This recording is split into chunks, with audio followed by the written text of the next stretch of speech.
Hello makers, and welcome to Share Stitchery. I'm Catherine Harris, and if you're new here, this is your spot for all things sewing and creative, so smash that subscribe button down below.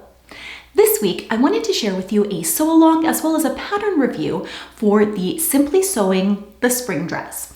Now, this dress was designed by Nina Lee, and I find that the patterns in the Simply Sewing magazine are fantastic for beginner sewists as they are very simple designs and pretty easy to follow. Now, I absolutely fell in love with this dress. It is nice and open and flowy. We've got these fantastic little flutter sleeves going down, and I've got a nice little tie detail in the front, and we've got a couple of tiers of gathers. Now I find that this dress is really on trend for spring and summer 2021, and I just couldn't resist making it. And when I saw this fabric, which is from Northcott Fabrics, it was actually designed by Deborah Edwards. Now, Northcott Fabrics primarily produces quilting fabrics, but Deborah Edwards comes from a garment design background, and she designed a fantastic line of brushed cotton, and it is so soft. Now, I have washed this dress a couple of times and pre-washed the fabric, and it stays beautifully bright and bold and is so soft to touch, and it's got a really great drape, especially with all of those ruffles and gathers. Now, before I get into the sew along, I think I wanted to talk just a little bit about the pattern itself. Now, with this pattern, I decided to add 2 ties at the waist seam just so I could cinch it in a bit.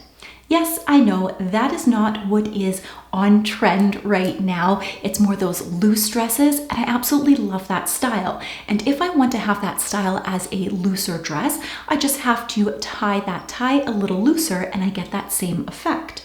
But it gives me a bit more versatility because I can cinch up that waist if I want to wear a dress that is a little bit more tight in the bodice and then flows out along the bottom.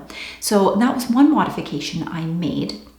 The second modification I made was in the frill on the sleeves. So rather than lining it in self fabric or lining, which is what is called for it with the frill, I thought that would add just a bit too much bulk. Maybe if you're doing a light, say a chambray or a viscose, that would be a good idea to line it. It creates a nice finish on the inside. But because I've got a little bit heavier weight of fabric, I decided to just hem the edges, and so I did alter that in the sew along just a wee little bit. But if you would like a tutorial on how to do those sleeves in a different fabric, do let me know in the comments down below, and I would be delighted to help you out.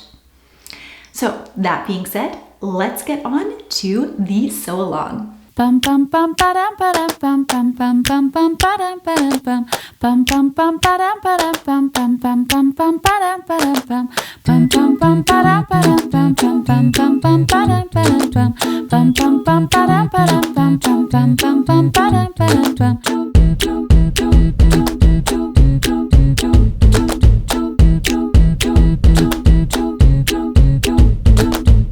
Now we're going to start with the stay stitching. So you're going to stay stitch the neck edge, and you're going to go from the shoulder seams towards the center.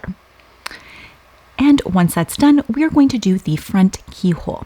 So we're going to take the 2 front pieces and we're going to serge those sides just to finish them. Then we are going to press under our seam allowance on both sides of our hem, and we're going to press that towards the wrong side of the fabric here. And once we have that all pressed in place, we are just going to stitch down that side. So now that it is stitched in place, I just wanted to note that we are going to mark where the keyhole will end. And if you want it to be a little bit higher or lower, you can adjust that here. So I just marked that, and then we are going to pin this in place, going all the way down, and we're just going to pin the lower half of the keyhole. And then we are going to stitch up to that notch with our seam allowance here. And then we are just going to press this open, which will fold the keyhole to the right side, completely encasing that front keyhole. Now the next step here, we need to finish this. So we are just going to top stitch around this keyhole, being sure to pivot at that V point at the bottom. Don't forget to backstitch at the top and bottom as well. Now what I'm doing here is I am just using some pins to hold it in place before I head to the sewing machine and go and stitch it. Now onto the bust darts. Now with the bust darts, I have clipped notches and then placed a notch on with soluble marker so that I can draw it on, and I'm just using a ruler to draw that in. Once I have it drawn in, what I like to do is take a pin right at that point where that apex of the bust is, and then pinch where my two notches are and fold it in half. Now this usually gives me a pretty good lineup of where it's going to go, but what I like to do here is I like to place my pins in, and then I check on the back side to ensure that as I am pinning on the line on the top, it's actually going through the line on the bottom as well, to ensure that my dart perfectly matches up and it's not too big or too small. Now you're going to start along the edge and you're going to end at the bust point, but do not backstitch on the bust point. So you can see I backstitched at the start and I'm going to the end of my bust point here, and I'm leaving a long thread tail. Now the reason for this is we want to tie off our thread tails as opposed to backstitching, because this will help our dart to lie nice and smooth and not have any bulk or puckering at that bust point. And I just did about 3 knots here, clipped that off, and then we're going to press them downwards. So I like to heat up the edge of the bust point on the dart and then press it downwards, and it should look like that. Now for the optional waist ties. This is not included in the pattern, but I decided to draft them myself. So I'm cutting 3-inch wide strips of the width of fabric, and we will cut those down later, or you could leave them extra long if you like. Now I am going to make mine at about 42 or 41 inches, and I'm just going to trim off the excess here. And then I am going to press it right sides together so that both the raw edges are touching nicely. And then I am going to mark a diagonal on one side of each of the ties, and I'm going to stitch along the diagonal, leaving the non-diagonal side open. Then we just need to trim off that diagonal for the corner here. And then in order to turn this right side out, you could use a fancy tool, or in my case, a Sharpie. You're just going to place a blunt object. Don't use something too sharp like a chopstick, it might go through your fabric, but I found a Sharpie to work quite well, and you just continue to push it through and then pull it through, and then you can just pull that Sharpie out through the other end of the tube. Now, in order to get a nice crisp point, you can take a pin and then you just kind of pull the fabric slightly up to really get that nice point. Then we can take it over to our iron, and with a bit of steam, we can press this into shape so that it lies nice and flat. And I'm just making sure that all of my seam edges are rolled nicely. And you're going to do the same for the other one. So one edge has a diagonal, the other is open. Now onto the shoulder and side seams. So first things first, we are going to attach the shoulders together. So I am just pinning the front and the back with right sides together. Then I am going to stitch them and serge them. Now, caveat right here, I'm pinning the side seams here. Now, if you're adding in the optional tie, you're going to want to add it in here. I forgot, and it had to unpick some of my stitches. So you can see me with the seam ripper. Yes, I'm unpicking those stitches so that I can add in my ties. So do not forget to add in your ties if you are doing the tie version. Now this dress originally didn't have the ties, so if you just want to forego that and stitch down, it looks wonderful without the ties as well. And then you're going to serge those edges. So the next thing we're going to do is we are going to press those seams, and we always want to press our seams if we've serged them together towards the back. Now, if you've serged each of the pieces individually, you're going to want to press them open. But in my case, I decided to do them together so they will always go towards the back. So you can see even on the side seam here, we've got our dart right there. We're going to press it towards the back, which is the side without our bust dart. And once it is all pressed, it should look like this, but with ties. Now onto the sleeves. So our back has 2 notches and our front has a single notch. We are going to do 2 rows of long gathering basting stitches so that we can gather up the sleeve head. And then before you even start to gather it, you're going to place it right sides together and we are going to stitch the sleeve together to form that sleeve. And I am doing my best to match up my plaid design so that it looks a little more seamless. And then we are just going to press it. Notice 2 notches going towards the back. We're going to press that to the back. Always the rule in sewing is to press towards the back or nest those seams. If you have a lining, you would press the lining to the front and then the garment to the back. So now I've got those 2 notches, which I'm going to match up to the 2 notches on the back of the sleeve. And I'm going to ensure that my sleeve and my bodice are right sides together. And then I'm going to match up the underarm seam as well as the side seam on the single notch. And I'm going to pin those. There's no gathering on any of that underside of the sleeve. So you can go ahead and pin that.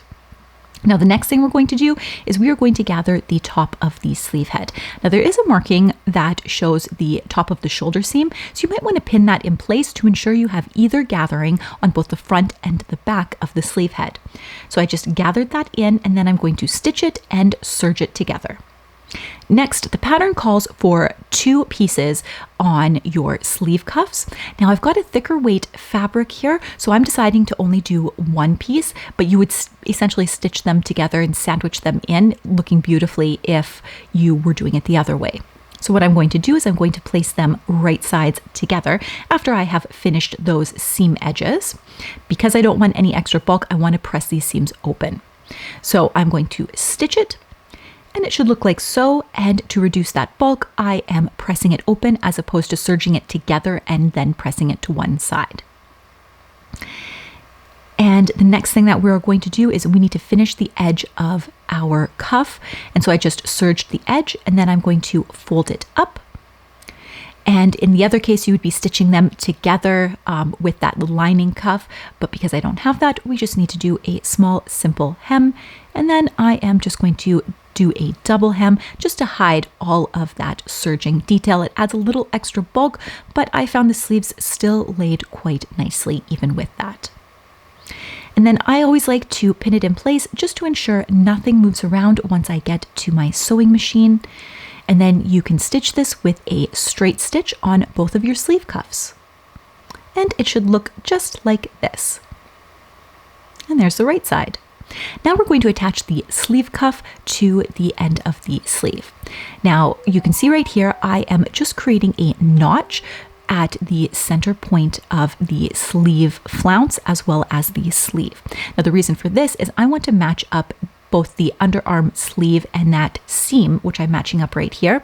But the second reason I did those notches is so that I could match up along the other side where that notch goes, so that I have everything lining up exactly as it should. It just makes things a little easier. You could fiddle and stretch it. It is a small enough space that it wouldn't be too difficult, but I always like to be precise in measuring up both the front and the back to ensure nothing is twisted. And then I'm just going to pin this in place, and once it is all done being pinned, I am going to head over to my sewing machine. I'm going to stitch it, and then I'm going to serge it. And when it's done, it will look just like this, with a cute little flounce. Now onto the neck binding. So we are going to cut bias strips. So these are not strips that are cut the width of the fabric, they're actually cut on an angle so that the bias strips will stretch. Now in order to join these bias strips together, we are going to place them at right angles, and I'm just placing a pin in them, and then we are going to stitch on the diagonal. Usually I don't draw it out and I just eyeball it, but for your sake, I'm going to draw it out so you can see where I'm going to be stitching. So I've stitched down that line, and then when you fold it, you can see it forms one single piece. Then we're just going to trim off the excess. And this is exactly what you do if you have ever made a quilt binding. Exact same thing, except you're using bias cut fabric as opposed to straight of grain fabric. Next, we are going to take this strip and we are going to fold it in half, wrong sides together. So the right side is what should be facing out. And then I'm just unfolding it, and I am going to fold over the edge towards that center mark that I had just folded here.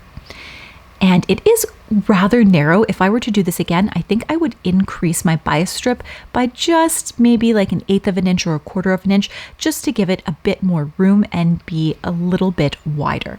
But it's still really cute as a small version. But if you are new to sewing and doing a bias binding neckline, it might be a little easier if you made it slightly larger, or I guess wider. So I am folding the other side to match the center. And then I am going to fold them back together in on itself. And so you can see I've got my bias strip like so. I am finding the center because the ends are the ties that tie up our neckline. Then we want to find the middle of our bodice back, and I'm just going to match it up. I do have a notch already denoted on there, and I'm just going to match it up. Now you can see that I have my raw edges matching, so only one side is folded up and then the other side is unfolded. Now the reason why we have that center fold is because it gives you an area in which you can stitch.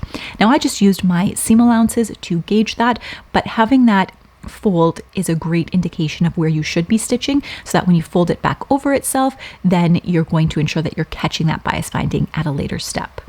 So once it's all stitched to the neckline, the next thing we're going to do is prep the ends of our ties by folding it in towards the right side. And I found that I did have to angle those ties just a wee bit, so that when I folded it back in on itself, so that it's all right sides showing, it didn't have that extra bulk and it didn't have those dog ears hanging out. And then I am just repressing this, even though we've already pressed it.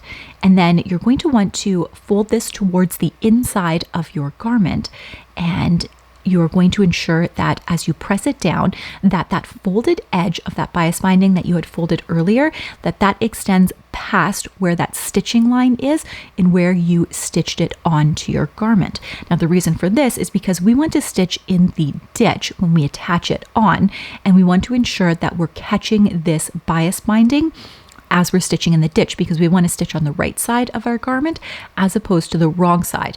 Otherwise, you may have some stitches that are visible on the right side here. And once we have this all pressed in place, the next thing that I like to do is take it over and begin pinning it.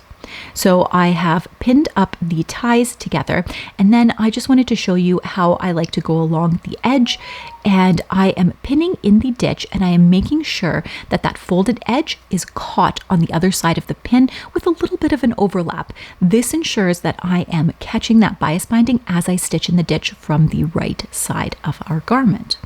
So do not stitch from the wrong side. I know it was easier and you're not going to miss anything, but believe me, it will look a lot better if you stitch it this way. Now, if you want to get really fancy, you can do this by hand and slip stitch that in, and you will have no visible stitches from the right side. And don't forget to pin down your ties, because we are going to start at one end of the tie when we do the stitching all the way through the neckline to the other end. And it should look a little something like this.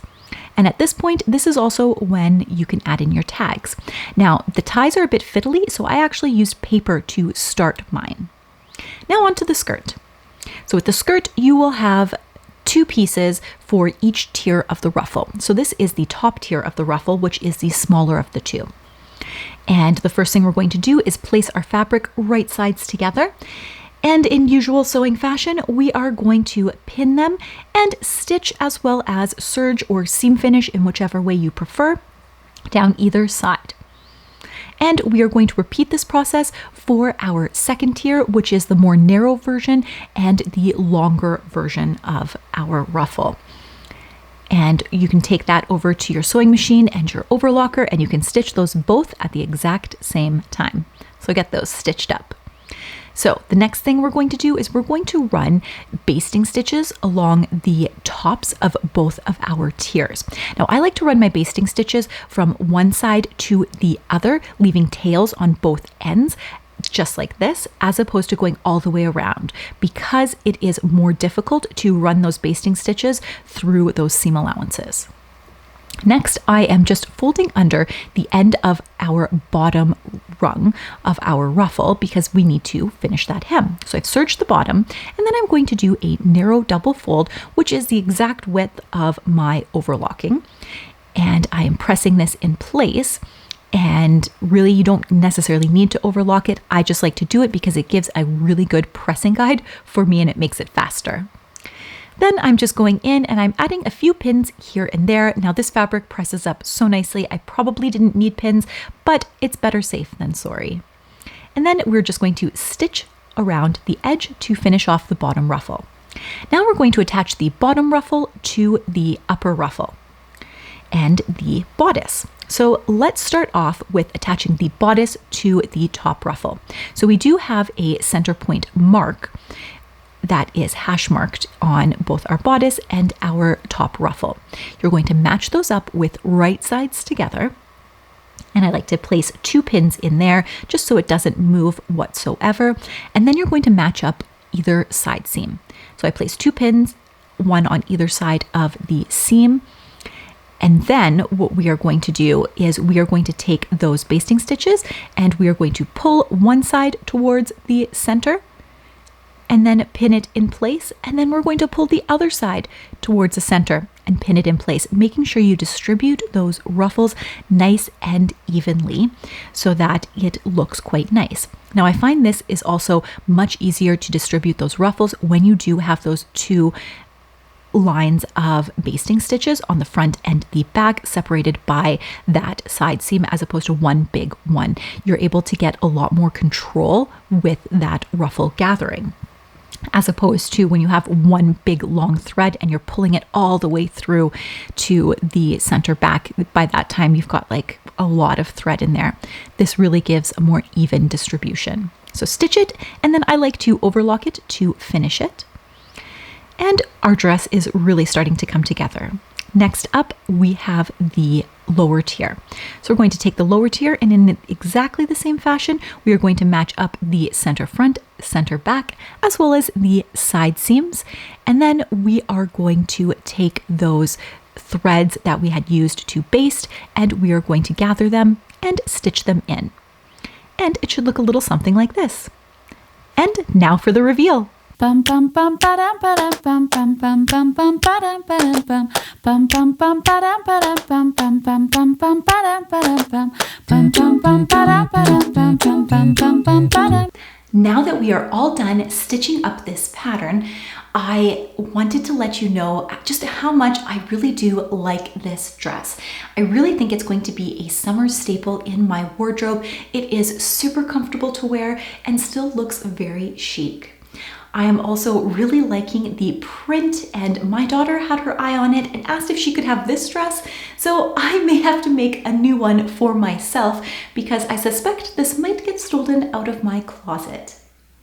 Now, if you are new to hearing about Simply Sewing magazine, it is a subscription-based magazine that is based out of the UK, and each month you are given the magazine with both patterns to download as well as a printed pattern. And the vast majority of the time, you get 3 patterns, which is a fantastic deal for the cost of that magazine. There are tons of additional information online for you, as well as tips and tricks. You've got interviews with different sewists and makers in the community. They are also doing tons of giveaways, and the sad part is it is usually only for people in the UK. I'm here in Canada, so I don't qualify for them, but if you are in the UK, there are tons of freebies and prizes that they are constantly giving away. And even if you're just grabbing it for the patterns, I do think it's worth it. I've been a subscriber for a long time now, and I thought I would share this pattern with you guys today. Let me know how you like this dress, and if you're a subscriber of Simply Sewing magazine. Until next time, makers, let's get our sewspiration on.